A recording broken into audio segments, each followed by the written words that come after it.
Espresso ar Eleksu Kļaviņš. Koncentrētas sarunas par aktualitātēm juridiskajā jomā. Labdien, mans vārds ir Osvalds Zebris. Šodien mēs runāsim par kādu patiešām ļoti aktuālu lietu. Mēs runāsim par solījumiem un idejām situācijas uzlabošanai Rīgā dažādu partiju programmās pirms vēlēšanām. Mēģināsim arī mazliet atskatīties uz tiem solījumiem, kas bija izskanējuši pirms 5 gadiem Rīgas domas vēlēšanu kontekstā. Un, man šķiet, ka Rīgas problēma nemainīgi gan tagad, gan pirms iepriekšējām vēlēšanām ir bijusi tā pilsētas centra iztukšošanās no vienas puses, transporta problēmas visādas neatrisinātas, mājokļu pieejamība, arī investīciju trūkums, kas mums ilgstoši liek atpalikt no kaimiņu galvaspilsētām. Bet par to visu tad šodien es sarunāšos ar 2 kompetentiem un brīnišķīgiem sarunbiedriem. Varbūt jūs vispirms ar sevi iepazīstinat, un tad mēs sāktu. Jā, labdien! Mani sauc Ilga Gudrenika Kreps. Es esmu zvērināta advokāte un partnere advokātu birojā Eleksu Kļaviņš. Un es primāri strādāju ar nekustamā īpašuma jautājumiem. Un no šāda aspekta arī centīšos paskatīties uz partiju priekšvēlēšanu programmām. Labdien! Mani sauc Eriks Bergmans. Es pārstāvu uzņēmumu Colliers Baltics. Es esmu viens no partneriem uzņēmumā un ikdienā strādāju ar nekustamiem īpašumiem. Mēs esam konsultanti, mēs strādājam ne tikai Latvijā, ne tikai Baltijā, bet arī globāli. Respektīvi ir tā starptautiska pieredze un arī vietējā pieredze, kas ir ļoti, ļoti svarīga. Un arī mēģināšu skatīties un runāt par tām lietām caur nekustamā īpašuma prizmu. Jā, nekustamies īpašums nevelti ir izvēlēts kā tāds pamatfokus mums šodien, vērtējot to partiju piedāvājumu, jo, kā jau es iepriekš teicu, Rīgas attīstības kontekstā kaut kā mēs vienmēr atduramies pret dažādiem jautājumiem, kas ir saistīti ar nekustamo īpašumu vai infrastruktūru vai transportu, un tas ir tāds liels problēmu un jautājumu bloks, kas arī ir gandrīz, ka visu partiju programmās vairāk vai mazāk detalizēti apskatīts. Bet man pašam apskatot to partiju programmas, kuras pēc socioloģisko pētījumu datiem visdrīzāk varētu iekļūt Rīgas domē, ir tāda sajūta, ka ir daži, kas mēģina ļoti konkrētas lietas rādīt, ko viņi darīs, un tad ir ļoti daudzi, kas tādā ļoti abstraktā līmenī runā par to, ko it kā vajadzētu, kas pat varbūt ir bieži vien pašsaprotami, bet tādu konkrētāku risinājumu varbūt izpaliek. Varbūt pirms mēs ejam pie konkrētām lietām, kāda jums ir tā sajūta par to, tā vispārējā sajūta par to partiju piedāvājumu?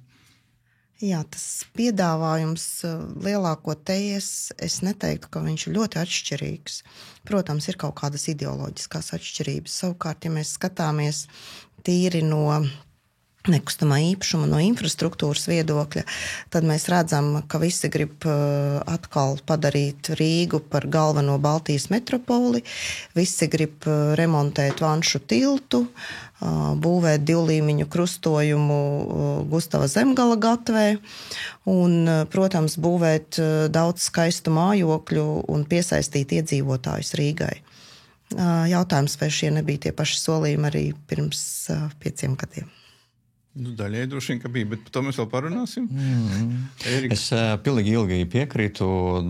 Vienīgais, ko droši vien vēl papildināšu, vismaz caur savu prizmu es to redzu, kad, un nerunājot par ideologiju, mēs runājam par nekustamo īpašumu, mēs runājam par urbanizāciju, pilsētvidi, tad tur tomēr ir divi dažādi virzieni. Tur ir viens virziens par to, ka tieši rīdzinieki, kur šeit dzīvo, viņam viss ir drošāk, mazāk auto, vairāk vēlo. Un tad ir otra daļa tomēr, kur ir runā par auto, par autostāvvietām, par atbraukšanu uz Rīgu, ka lai būtu vieglāk, un tad tā ir tā demokrātija. Viņi jau katrs no viņiem runā ar savu vēlētāju, viņi dzird tā vēlētāja vēlmes, un tas vēlmes ir atšķirīgas. Manuprāt, tas arī ir brīnišķīgi, ka ir dažādi viedokļi un par tik būtiskam tēmam, kas mums ir svarīgi visiem. Bet jūs piekrītat, Erika, ka nekustamais īpašums un transports, droši vien tie 2 kopā, ir lielā mērā atslēgas jautājumi Rīgas attīstībai? Infrastruktūra, nekustamais īpašums, jā, bet ja nebūtu cilvēku, ja nav cilvēku vai pamāst cilvēku, pa daudz cilvēku, tas lietas paliek bišķiņ relatīvas. Tad tas tomēr, es domāju, centra pilsēta, ja mēs runājam par pilsētu, centra ir cilvēks primāri. Un tad ap cilvēku ir jābūvē nekustamais īpašums vai infrastruktūra, un kāda tā ir infrastruktūra. Un tur ļoti daudz virzienu. Labi, bet jā. Ja es varu piebilst, tad papildus, kas ir ļoti būtiski, tās ir investīcijas. Kā tās piesaistīt, jo investīcijas ir nepieciešamas gan infrastruktūras attīstībai, gan, protams, nekustamā īpašuma attīstībai. Labi, tad sākot par nekustamo īpašumu, tā konkrētāk jautājumiem runāt. Man šķiet, ka gan pirms iepriekšējām vēlēšanām, gan tagad tas pieejams un tur kvalitatīvs mājoklis un kāds vēl ir, tas viena no lietām, ko visi tā kā sola, ka tāds būs, vai ne? Arī tagad, piemēram, kāda no partijām saka, uzbūvēsim Rīgā 15,000 jaunu dzīvokļu. Cita saka, ka gadā ir jāuzbūvē 5,000 jauni mājokļi. Cik tas ir realistisks solījums, cik tas atbilst varbūt tām reālajām tirgus tendencēm šobrīd? Droši vien tur ir jālasa to vēlēšanas programmu un tad jāskatās, ko tieši par ko viņi runa, vai pašvaldība izbūvēs, vai viņi palīdzēs attīstītājiem izbūvēt tos mājokļus. Bet ja mēs skatāmies tīri caur statistiku, tad mums vēsturiski plus mīnus Rīga katru gadu ir apmēram 2,000, nedaudz virs 2,000 dzīvokļiem katru gadu tiek būvēti. Respektīvi, ja kāds tur sola 7,000 dzīvokli nākamo 4 gadu laika, manuprāt, tas diezgan izpildāms rādītājs, jo vēsturiski tiek parādīta, tā dinamika tāda ir. Ja mēs runājam par 15,000, tad jādubulto tie apjomi. Tad tur ir kaut ko jādomā fundamentāli par tām lietām. Bet tas ir realistiski dubultot. Ja mēs runājam 15,000 dzīvokļu, tātad droši vien tas ir domāts 4 gadu laikā. Bet tas ir jautājums tad par birokrātijas mazināšanu, par apbūves noteikumu sakārtošanu, par pretīm nākšanu attīstītājiem, vai ko un kā var ātrāk atrisināt. Jo iespējams, ja būs labvēlīgāka, normatīvā vide, ja pašvaldība pati domās, kā varbūt vienu vai otru infrastruktūras objektu attīstīt, kas būtu svarīgs atkal mājokļu būvētājam, kā varbūt samazināt infrastruktūras nodevu vai ieguldīt viņu kaut kur jēgpilni, tad tas varbūt arī varētu palīdzēt, pavairot šo te uzbūvējumo jauno mājokļu apmēru. Labi, jā. Bet atbildot vai reāli vai nereāli, bet atkal tad skatāmies piemērus. Tallinā pēdējo 5 gadu laikā tika izbūvēta 2 reizes vairāk dzīvokļu nekā Rīga. Tas pats posms. Un Viļņa 5 reizes vairāk. Tad, ja mēs runājam, var vai nevar, droši vien var. Tad jāsaka, ka var, jā. Jārada tā vide, lai to varētu. Jā, bet labi, Ilgi, jūs pieminējat šo te infrastruktūras nodevu, kur dažas partijas sola, kāda te sola vispār atcelt investoriem šādu, citi sola samazināt. Kā jūs skatāties, cik tas ir attīstību veicinoši un cik tas ir svarīgi, teiksim? Un cik tas ir izpildām gal galā?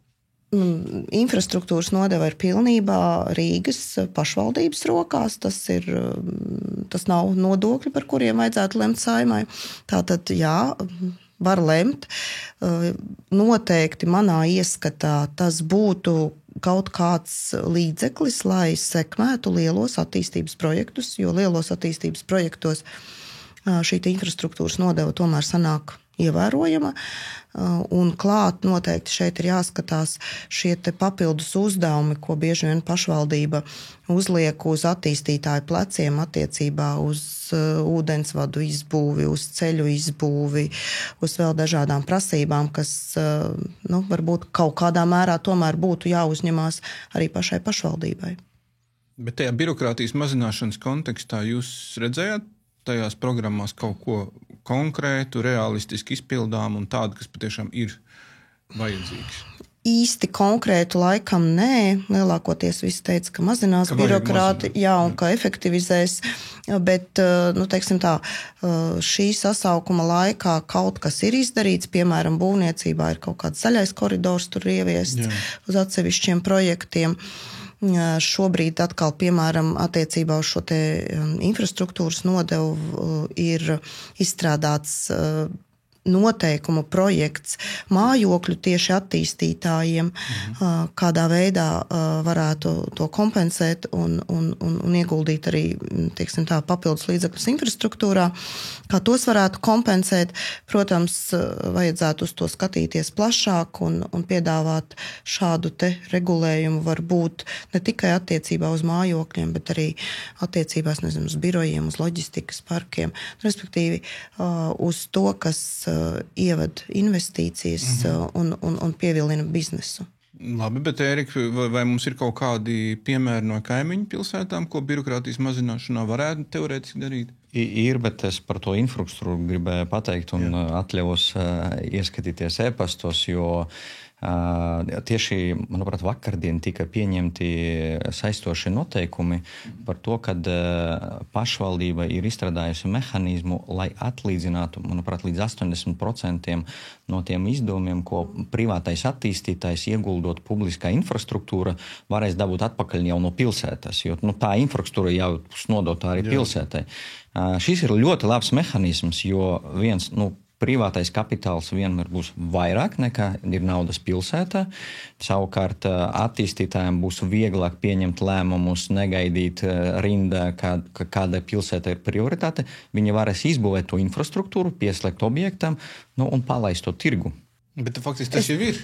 Tas tikko. Viņi visu laiku, es nezinu, man liekas, pāris gadus, ļoti garš, pāris gadus. Bet šis ir vēlreiz ļoti svarīgi uzsvērt, ka tas attiecas tikai uz tiem attīstītājiem, kas būvēs dzīvojamo fondu.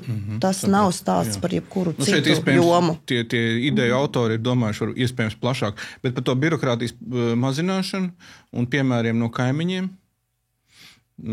Attiecībā uz pašu pilsētas pārvaldītāju, Rīgas domi mūsu gadījumā, vai tur būtu iespējams kaut ko uzlabot?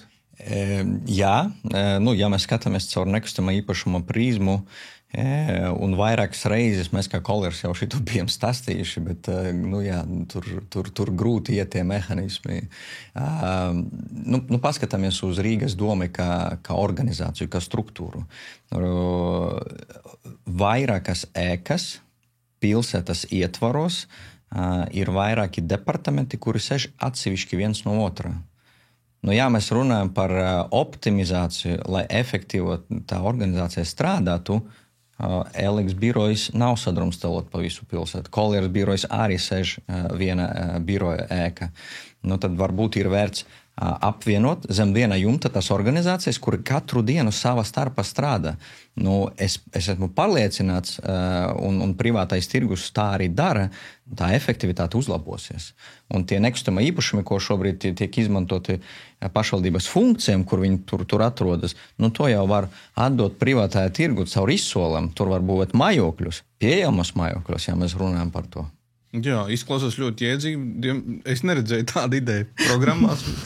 No juridiskā viedokļa pilnīgi noteikti tas veicinātu sadarbību. Varbūt departamenti beidzot savā starpā vairāk runātu un viņiem būtu vieglāk saprast biznesa un investoru vajadzības un rīdzinieka vajadzības. Tas ir viens un otrs, jebkurā gadījumā, pat iesēdinot vienā biroju ēkā, visu Rīgas doma, man liekas, ir jāiet uz viena punkta aģentūru, lai rīdziniekam parastajam nebūtu jāskaraida no viena kabineta uz otru vai no vienas ēkas uz citu. Viņam ir jāsaņem vajadzīgais pakalpojums, vēršoties pie viena konkrēta, ierēdņa, un tad tam ierēdnim ir jāsavāc visa vajadzīgā informācija. Tā būtu laba pārvaldība no juridiskā viedokļa. Ok, labi. Ejam pie nākamā ļoti lielā jautājuma un lielās sāpes gadu gaitā tieši Rīgai. Tā ir mājokļu energoefektivitāte un vecā dzīvojamā fonda kā mēs tautā sakam, siltināšana, māju siltināšana. Protams, tur ietilps vēl viss kaut kas cits, bet tātad kāda partija saka, ka nosiltināsim 700 māju, arī nevar saprast, vai tad pašvaldība pati siltinās, vai veicinās privātā sektora, vai, teiksim, to darbību vai kā.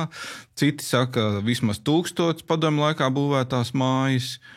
Vēl kāds saka, ka tiek piešķirts līdzfinansējums daudz dzīvokļu māju atjaunošanai, jumtiem, fasādēm, energoefektivitātei, liftiem un tam līdzīgi.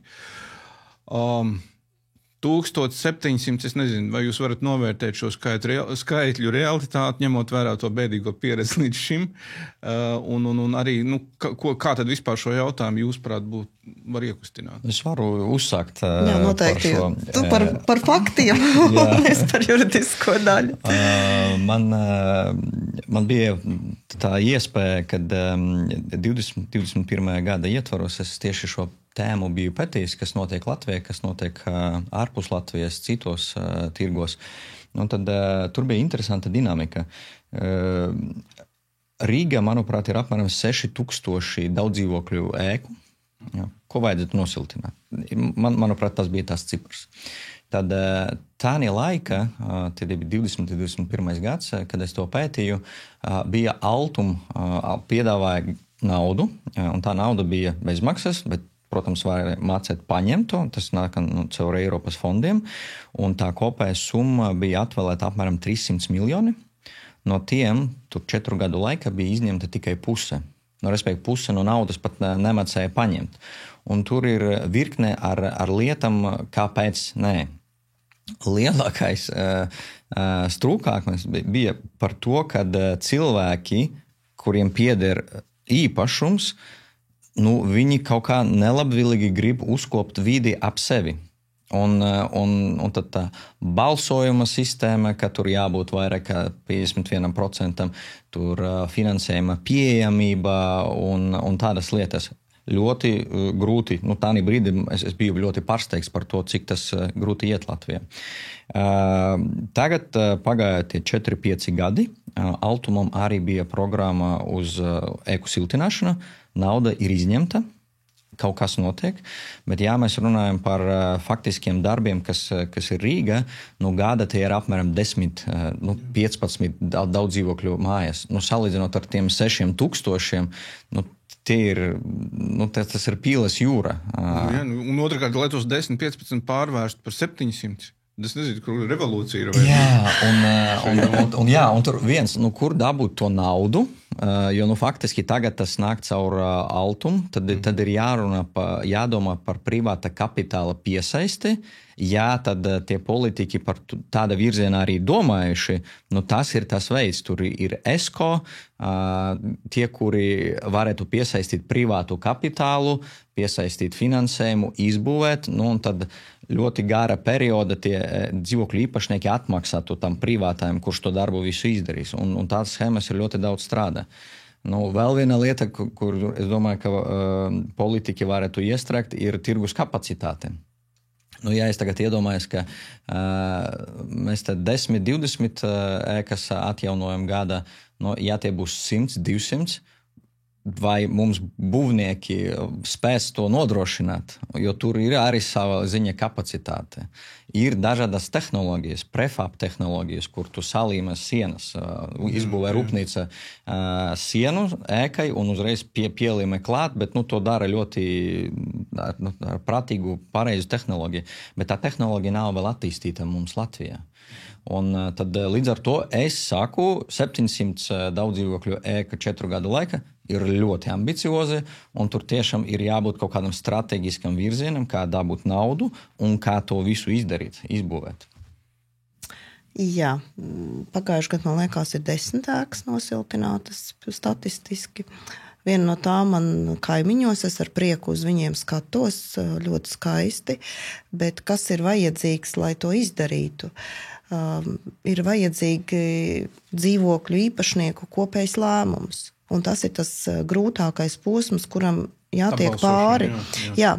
Likumdevējs šobrīd no pagājušā gada 1. novembra ir izdarījis visu iespējamo un ir ieviests mehānisms, kā aktīvais mazākums var, teiksim tā, ņemt lietas savās rokās un lemt par šādiem jautājumiem. Tajā pašā laikā joprojām šis mazākums var izlemt, jā, mēs ejam uz priekšu ar renovāciju, ar siltināšanu, bet ar finansējumu piesaisti, diemžēl, banku prasības šobrīd ir tādas, ka tur ir vajadzīgs vairākuma balsojums, jebkurā gadījumā, neskatoties uz likuma grozījumu. Mazākums, tas nozīmē, ka pat ja nav tas 51%, ja ir kaut kādi iedzīvotāji, kas grib, un nav balsojums pret to, ja es pareizi saprotu, jā. Tad var iet uz priekšu. Bet šeit lielā mērā tas pirmkustinātājs ir pārvaldnieks taču, vai ne? Tieši tas bija tas, ko es nākamo gribēju teikt, tas, ko pašvaldības šeit varētu darīt. Jo, būsim godīgi, viens no lielākajiem Rīgas dzīvokļu namu pārvaldītājiem ir pašvaldības uzņēmums.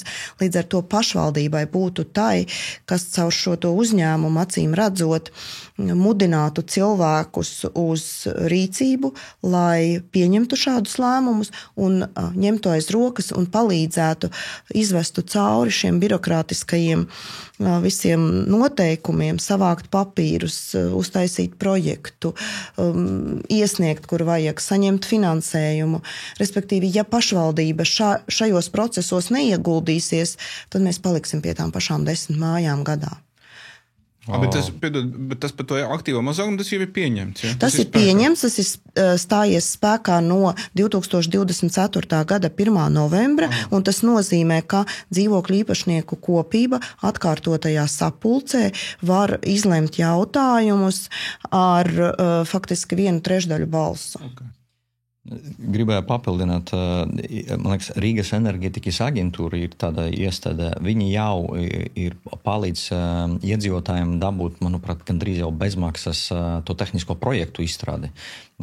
Tas jau daudz atvieglo darbu, bet jā, runājot par pārvaldniekiem, Valmieras namsaimnieks, namīpašnieks, es neatceros, kā viņi saucas, ļoti labs piemērs, jo Valmiera daudz, kas ir nosiltināts, un tur, protams, galvenais pionieris ir Valmieras namsaimnieks, tā ir pašvaldības aģentūra.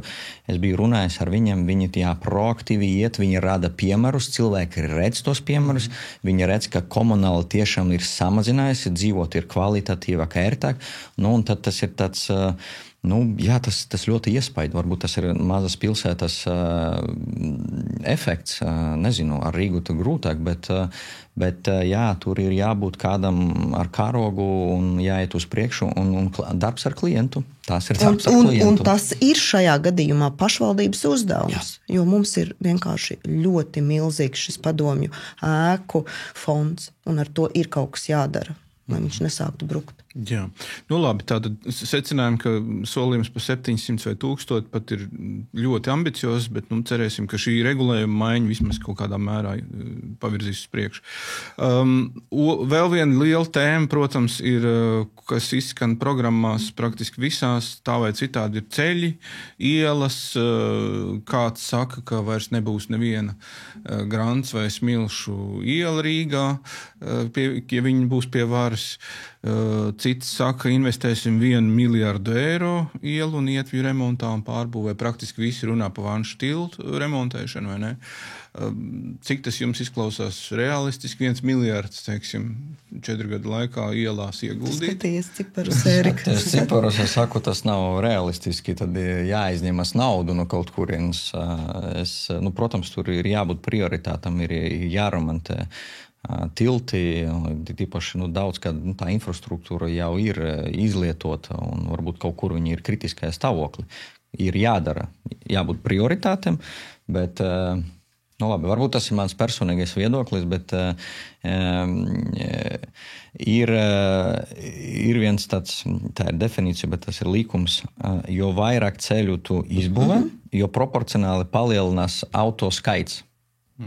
Un es īsti neredzēju, tur visi runā par remontiem, bet varbūt būtu jārunā par to, ka auto ir mazāk, lai tā ceļu nolietojamība būtu mazāka.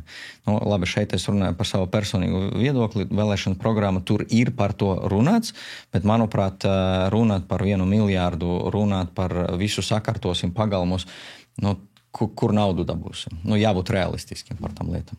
Tur vēl dažiem ir autostāvvietu būvēšana un kaut kas tāds. Jā, bet tie, kas runā par daudzstāvu autostāvvietu būvēšanu, vismaz arī tā starp rindiņām ieskicē, ka viņi plāno domāt par iespējams centra, ja ne atbrīvošanu, tad to, lai centrā mazinātu šo te autosatiksmi, un kas būtu tikai loģiski, lai to pilsētu padarītu cilvēkam draudzīgāku un dzīvāku.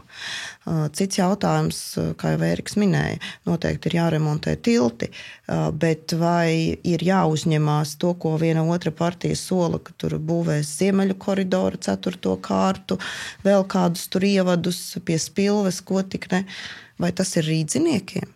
Vai tas ir visiem pārējiem, un vai rīdziniekiem no saviem nodokļu maksājumiem tas būtu tā kā jāsponsorē šajā situācijā. Respektīvi vēlētājam ļoti gudri jāvērtē šīs kaut vai mazās programmas, ko partijas piedāvā.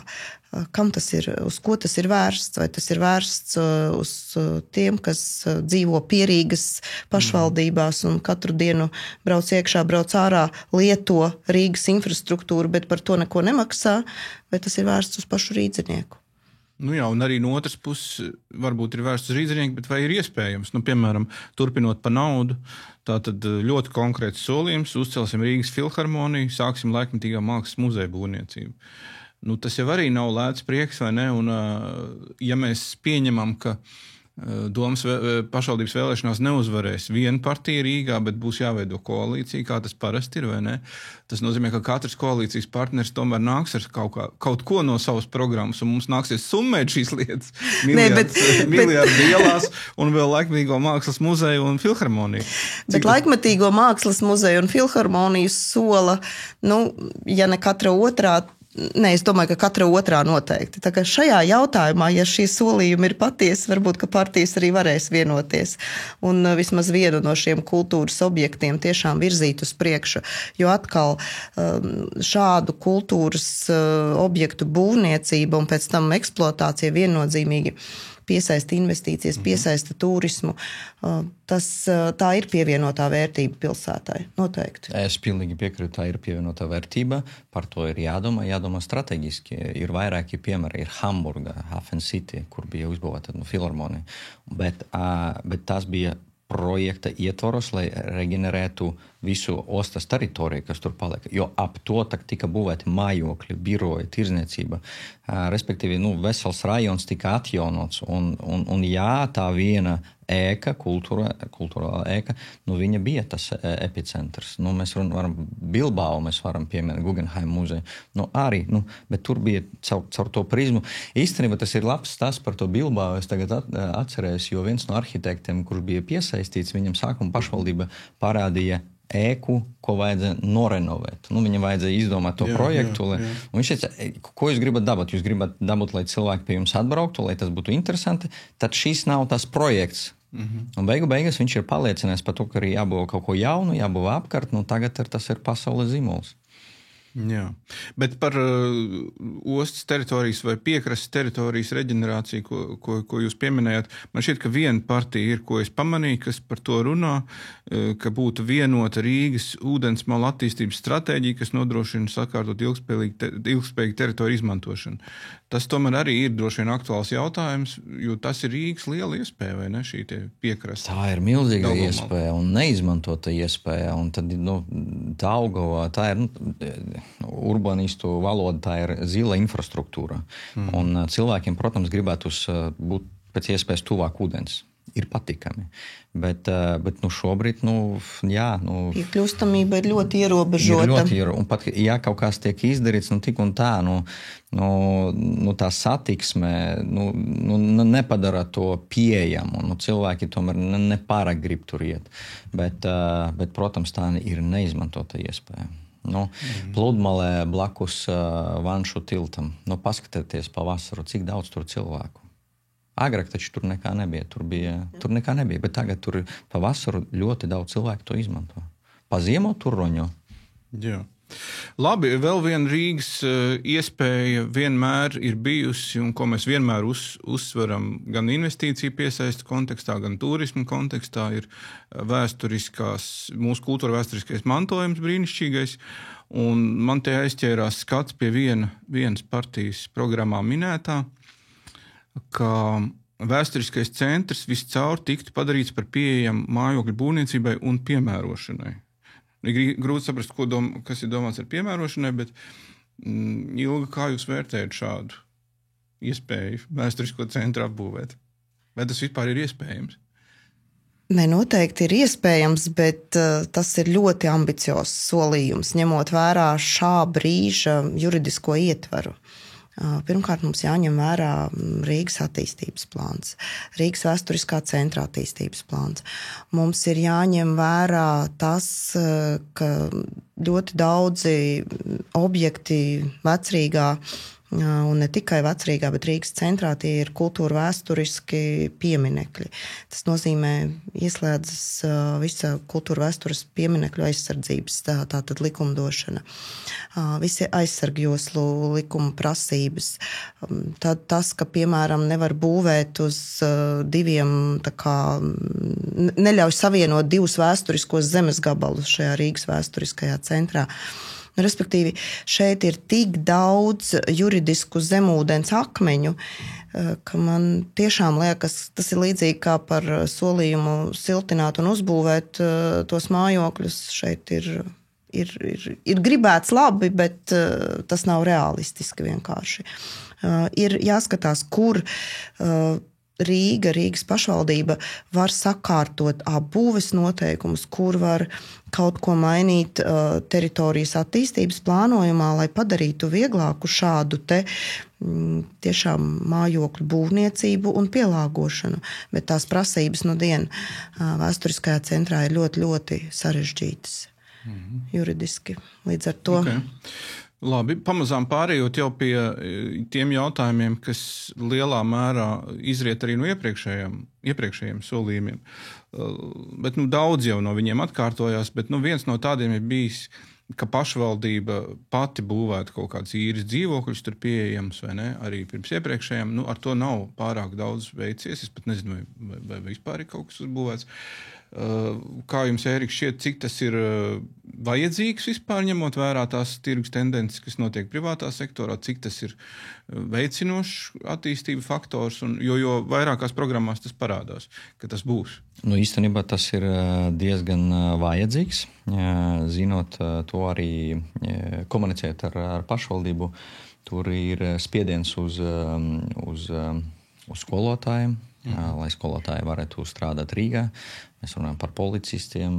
Tur vairākas profesijas, kur šito atbalstu būtu ļoti, ļoti derīgi atrast. Es arī zinu, ka valsts ietvaros tiek plānota programma. Šobrīd tā ir izstrādes stadijā, ir piesaistīta banka, Eiropas investīciju banka, ja es pareizi atceros, bet varu kaut ko samelot tagad. Un viņi strādā pie programmas, lai ne tikai Rīga, bet arī reģionos attīstītu īres dzīvokļus.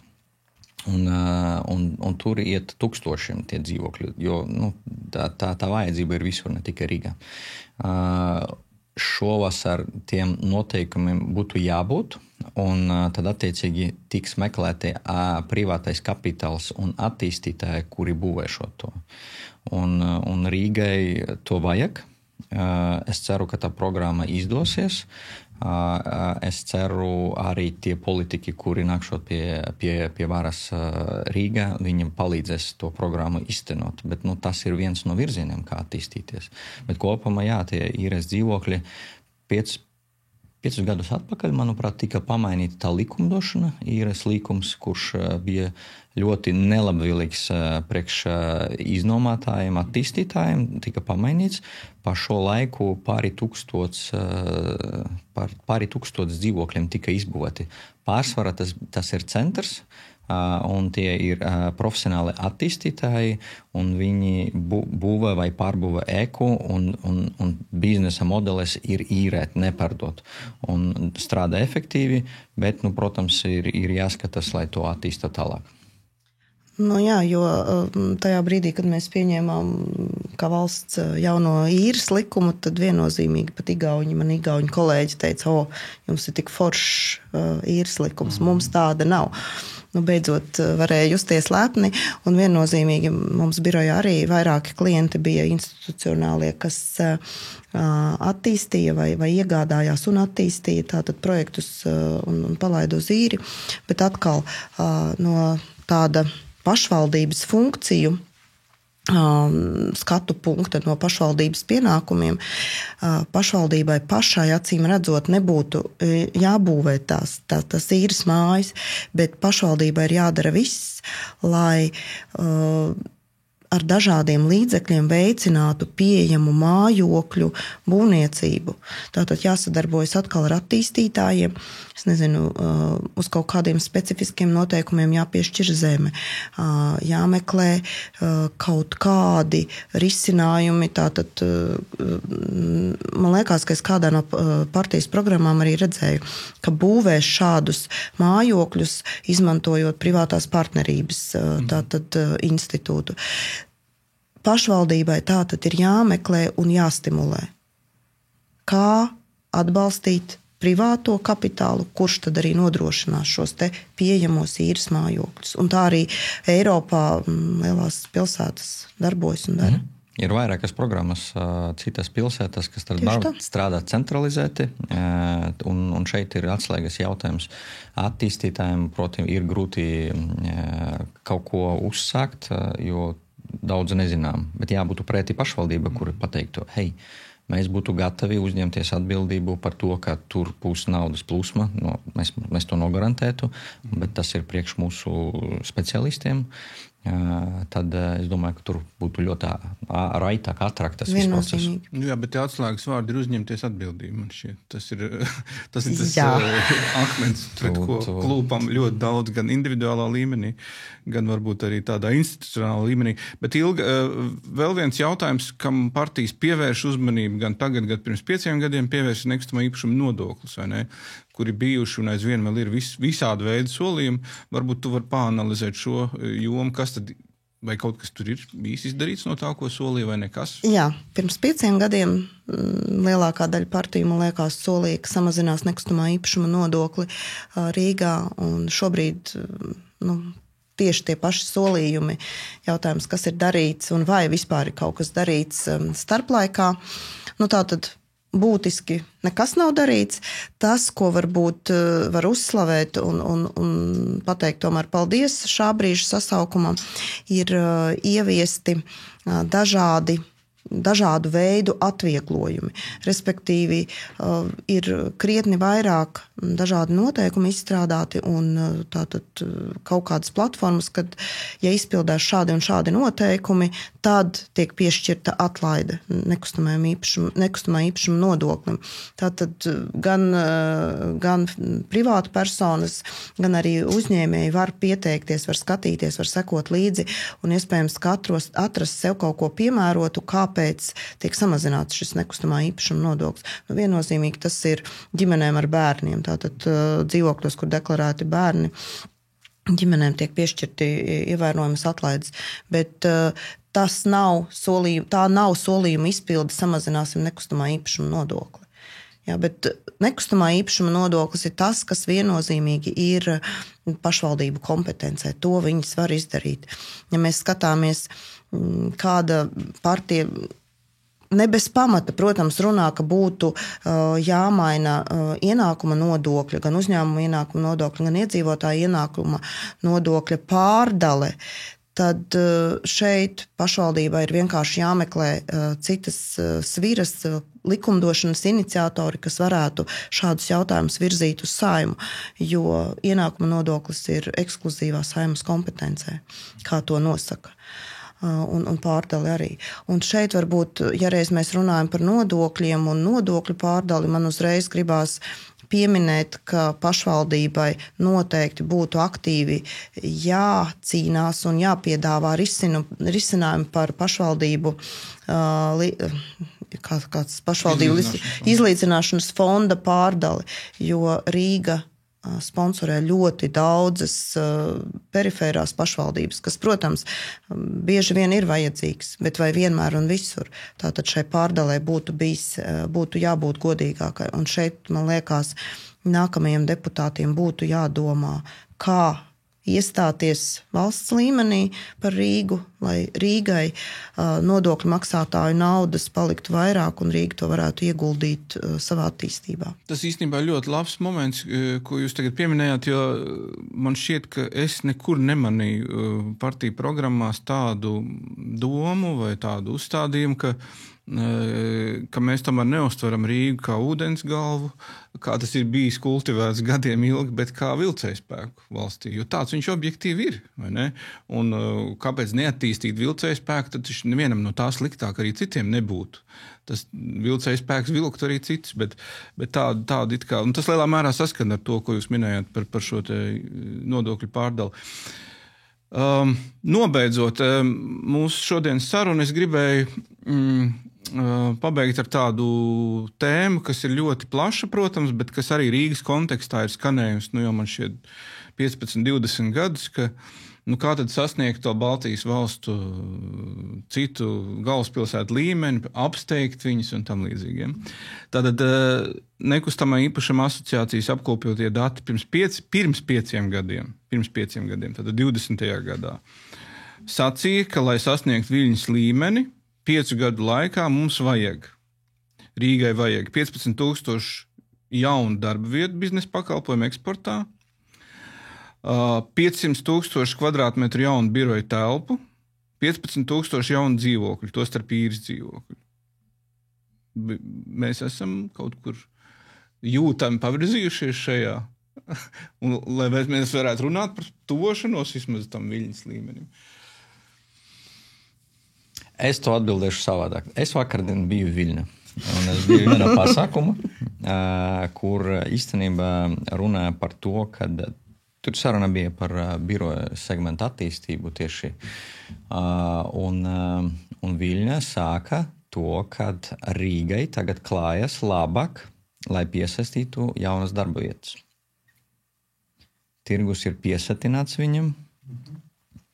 Viņam uzņēmumi grūtāk atrast jaunus darbiniekus, un viņi jūt, ka Rīga kļuva pievilcīgākā.